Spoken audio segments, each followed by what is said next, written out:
Here from my world literature class, Sheenai Johnson and Amanda McBride, who are going to be reading poetry, and 3 students from my Comp 2 class. They are going to be reading papers on Their Eyes Were Watching God by Zora Neale Hurston. And this book was part of the big read that just ended, so it kind of ties into what they're doing. All right, so without further ado. Hi everybody, how you doing? I'm Sheenai. The first poem I'm going to read is Value and Worth by Victoria Green. I live in a world where the weight of my body is more important than the weight of the words I say. The smoothest of my skin overshadows the sharpness of my wit. You say that we're finally equal on this earth, but how can we be equal if my chest is covered? It's considered more distracting than yours, naked. How can we be equal if you're allowed to rape me as long as I'm drunk, scantily clad, and asking for it? We'll never be equal until the value of my body surpasses the appeal of my body and the worth of my mind eclipses it all. That's it for that one. And I'm going to do another one by a famous poet, Maya Angelou. It's very popular, phenomenal woman. Pretty women wonder where my secret lies. I'm not cute or built to suit a fashion model size. But when I start to tell them, they think I'm telling lies. They think, hold on. I say it's in the reach of my arms, the span of my hips, the stride of my step, the curls of my lips. I am a woman, phenomenal woman. That's me. I walk into a room just as cool as you please, and to a man, the fellows stand or fall down on their knees. Then they swarm around me, a hive of honeybees, I say.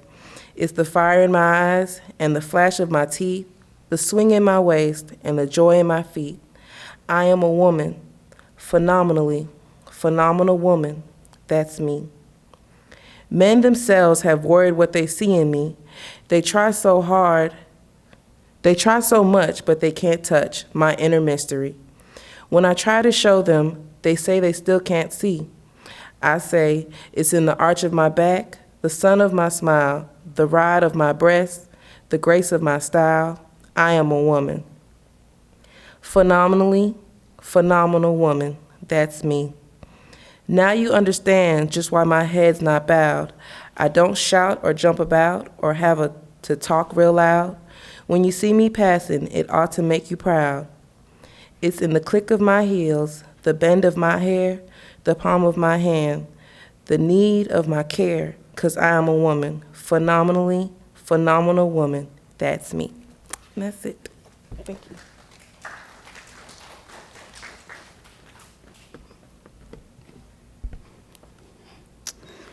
Appreciate her, we do not dare. Ask her her worries, we do not care. Wipe away her tears, they are invisible as air. She works, she cleans, she laughs, help comforts, hides her pain. When you struggle, she pulls you through. All this and what do we do? Complain and create a mess, provide a stress, leave her feeling depressed. Push her away and ignore her advice. Tell her she is nothing without thinking twice. She was raped, tortured, and abused. She was told she was nothing and would always be used. Just for pleasure, forget her pain. She swallows her pride, put her feelings away to the side. Does as you need her in order for you to be free. Ignores your ignorance and tolerates your flaws. You call her a bitch, slut, hoe, and tramp. She answers with pride, dignity, and complete loss of self.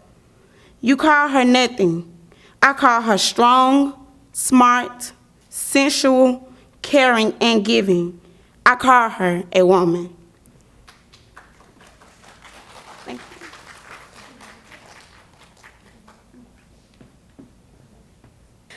Okay, I wrote this literary analysis paper on Their Eyes Were Watching God.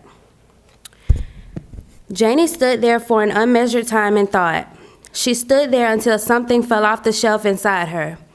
Then she went inside to see what it was. It was her image of Jody, tumbled down and shattered. From the first time Janie sat under the pear tree and encountered her arousing revelation, she had been looking for something or someone to fulfill her dreams.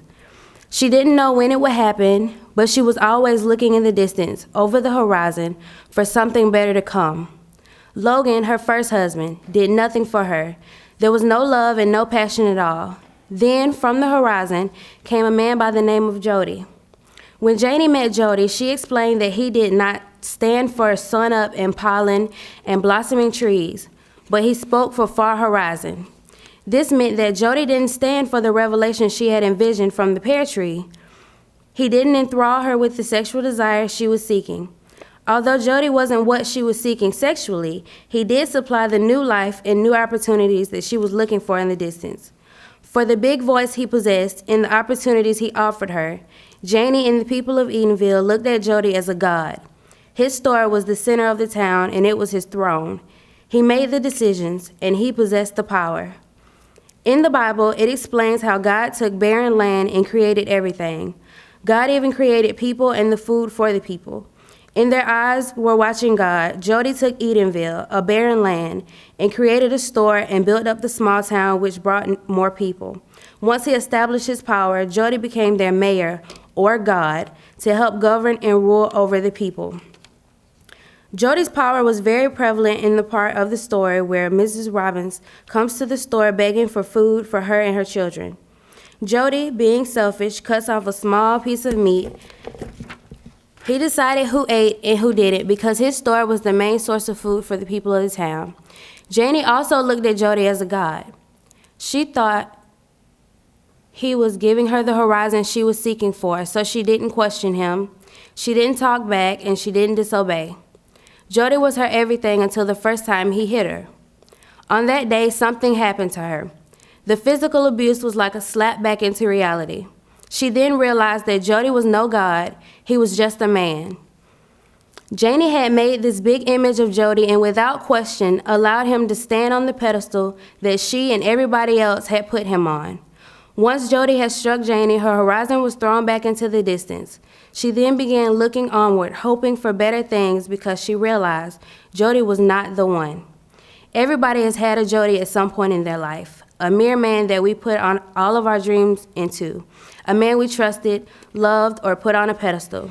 My Jody was my first boyfriend. I was young and naive. I had never been in love before, and because my dad was such a good man to my mother and I, it made me believe that most men were good. I was wrong. I was in the 8th grade, and when I met my boyfriend, like Janie, I had begun to notice things about myself and feel unfamiliar feelings of desire. He was 2 years older than me, and for 3 years we dated. We had dreams of marriage, family life, and blissful happiness. He was my first love. I thought I had found my sun-up and my pollen, and I started to pull in my horizon, but then he graduated and went to college. Things started to change, and I could feel that it was no longer spring, no longer time for blossoms and pollen. It was now winter. He never hit me, but his verbal abuse and infidelity had dampened my blooming flower. The leaves and the petals fell, and I was left with nothing but a bare tree. The lies and the cheating were like Janie's slap in the face. It brought me back to reality. At that moment, the image I had built of all men came crashing down. I no longer naively trusted. The hardest thing to describe is the feeling of the first heartbreak. I had been stripped of my innocence, and just like Zora stated in her book about Janie, since my first dream was dead, I became a woman. Ever since that life-changing learning experience, I have been looking off into the horizon, waiting, watching, and hoping that someday I can have the 30-year relationship that my parents were blessed to have, and hoping that somebody can repair the negative image that I now have of men. All men aren't bad, but I have yet to find a good one. Unfortunately, there has only been several Logans and Jodys that have appeared from the distance. Even though this story was written several years ago, it still has an abundance of timeless and universal messages. It can be broken down into several small, significant lessons that speak to every woman, no matter what she is going through. After reading this story, my lesson was clear. No man should be seen as a god, and no man should be put above other men, because in the end, they all fall from their pedestal, and the only thing that follows is disappointment. Good evening. My name is LaDiamond Lett. I'm a freshman and a speech and theater major here at Albany State University. My essay is entitled The Power of Language within Zora Neale Hurston's novel, Their Eyes Were Watching God. In a world where blacks once held no voice, nor a sense of identity, to a gradual place where their words were finally recognized, it leads some to question what language truly means within the African American culture. In Their Eyes Were Watching God, Zora Neale Hurston captured something extraordinarily beautiful within the African American culture, their language.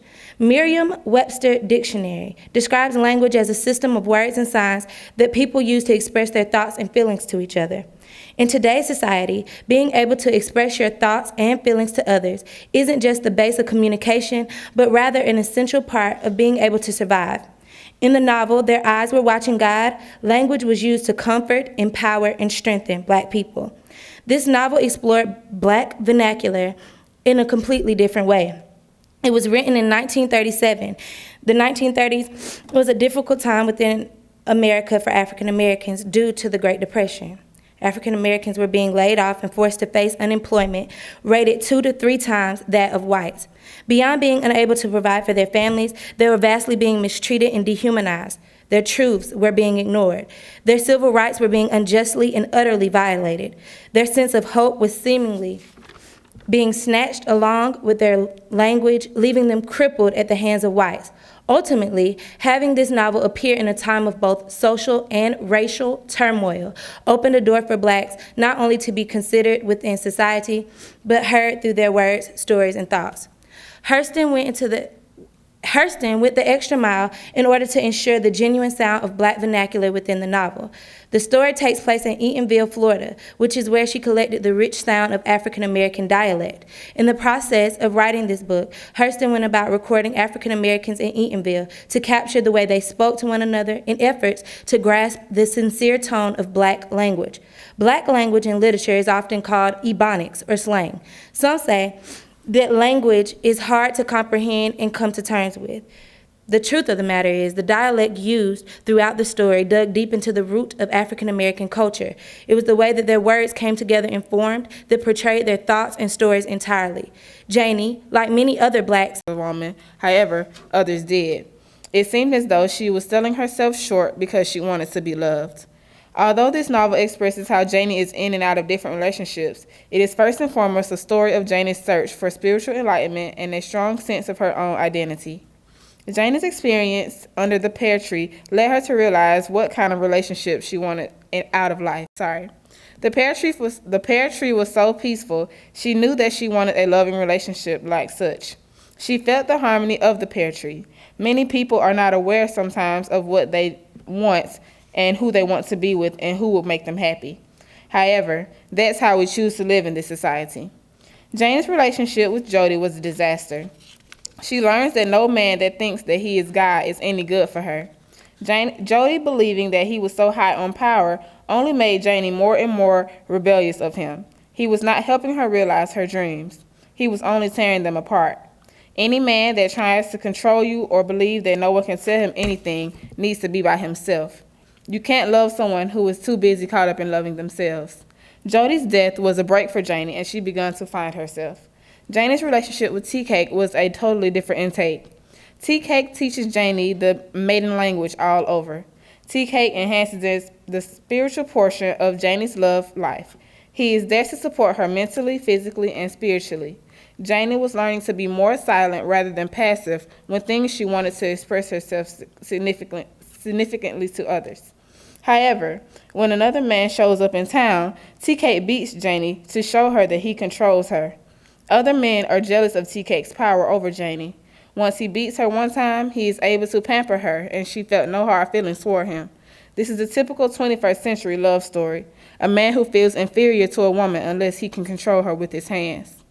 A man should love and cherish his woman as he would do so for his mother. He should not inflict any harm upon her, and he should put no harm in her way. A man should take care of all of his woman's needs, be it financially, physically, or mentally. He should be there when she wants to talk about the simple things that happen throughout her day. No man should feel like he has to have some type of power to be respected by a woman or by anyone. Women should be able to trust men to be there to support them when they are down and out. I believe that this is the type of relationship Janie was looking for. However, through it all, Janie was strong, and she did not give up. All in all, Janie found herself. That's it. Let's give them another round of applause. Now, does anyone have any questions for them? No? Thank you. Now, this is the end of our 6th Annual Women's Studies Symposium, and I'm the chair, Dr. DeVynne Mallory. There are so many people to thank. Dr. James L. Hill, the chair of the English, Modern Language, and Mass Communication Department. If it weren't for him, we would not have a symposium. Sandy Peacock, who made the programs, and Bill Fields, who's in charge of ACAD Auditorium, in charge of the lights and the projector and everything. I also like to thank the ASU Gender Studies Committee. Most, of course, aren't here. Professor Leticia Alvera Watson, Dr. Geneva Diamond, Dr. Melissa Gosden, Dr. Stephanie Hankerson, Dr. Kimberly Harper, Dr. Eve Lambert, Dr. Jeffrey Mack, Dr. Adriana Primo Vincent, and Dr. Judith Rosenbaum Andre. And thank you all for being here, and I can't wait to see you next year. Thank you.